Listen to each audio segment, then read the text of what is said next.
केंद्र के 1 करोड़ से ज्यादा सरकारी कर्मचारी और पेंशनर के लिए गुड न्यूज है। 8वें वेतन आयोग के लागू होने पर उनकी सैलरी में जबरदस्त बढ़ोतरी देखने को मिलेगी। इसका असर डीए, फिटमेंट फैक्टर और मकान किराया भत्ता यानी हाउस रेंट अलाउंस की दरों पर भी सीधा असर पड़ेगा। इसके साथ ही चर्चा इस बात की भी है कि 8वें वेतन आयोग के लागू होने के बाद एचआरए की दरों में भी सरकार बदलाव करेगी।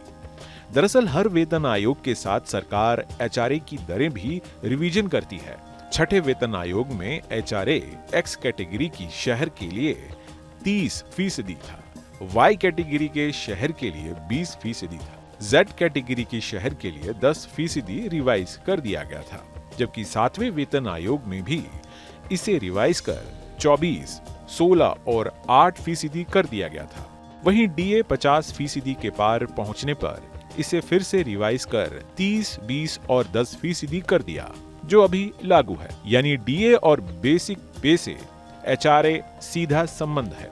ऐसे में अनुमान लगाया जा रहा है कि 8वें वेतन आयोग के लागू होने के बाद एक बार फिर सरकार एचआरए की दरों का बेसिक पे और डीए स्ट्रक्चर के मुताबिक रिव्यू और बढ़ोतरी करेगी। आपको बता दें कि 8वें वेतन आयोग में फिटमेंट फैक्टर को 1.92 तक बढ़ाए जाने की चर्चा जोरों पर चल रही है। जी हाँ, इसका मतलब यह है कि कर्मचारी की मौजूदा बेसिक सैलरी बढ़कर 1.92 गुना हो जाएगा। उदाहरण के तौर पर अभी जिनकी न्यूनतम बेसिक सैलरी 18,000 रुपए है, तो ये सैलरी बढ़कर 18 गुना 1.92 मतलब कि 34,560 हो जाएगी। वहीं अगर अभी किसी कर्मचारी की बेसिक सैलरी 30,000 रुपए है, तो नई सैलरी होगी 30,000 गुना 1.92 यानी 57,600। ऐसे में एचआरए की कैलकुलेशन भी नई बेसिक पर ही होगी, जिसके कारण एचआरए की अमाउंट बढ़ जाएगी। मीडिया रिपोर्ट्स के मुताबिक एचआरए की दरें बदलने की संभावना है। हर बार नए वेतन आयोग लागू होने के साथ एचआरए में भी बढ़ोतरी होती है। इसको लेकर चर्चा है कि सरकार एचआरए की दरों में बदलाव कर सकती है। इससे कर्मचारियों के हाथ में तो पैसा बढ़ेगा ही, इसके साथ ही डीए में 25% और 50% होने पर इसके रिवीजन में भी प्रावधान रहेगा। आपको बता दें कि 8वें वेतन आयोग के लागू होने से सरकारी खर्च में भारी बढ़ोतरी हो सकती है और इसका असर देश की अर्थव्यवस्था पर भी पड़ने की संभावना है। लिहाजा 8वें वेतन आयोग के प्रभावों को ध्यान में रखते हुए सरकार किसी भी अंतिम निर्णय से पहले व्यापक समीक्षा करेगी।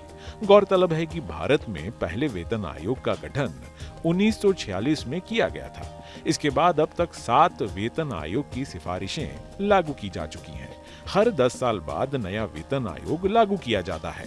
7वें वेतन आयोग का कार्यकाल 2026 में खत्म हो रहा है, इसलिए इस साल से 8वें वेतन आयोग की प्रक्रिया शुरू कर दी गई है ताकि इसे अगले साल से लागू किया जा सके। जानकारों की माने तो अगर 8वां वेतन आयोग लागू होने में देरी भी होती है तो कर्मचारियों पर इसका कोई खास असर नहीं पड़ने वाला। ऐसा इसलिए क्योंकि देरी होने की स्थिति में सरकार सभी कर्मचारियों को जितनी देरी हुई है उसके हिसाब से एरियर देती है। Team news state. News nation अब व्हाट्सएप पर। खबरों के ताजा अपडेट के लिए न्यूज नेशन के इस क्यूआर कोड को स्कैन करें।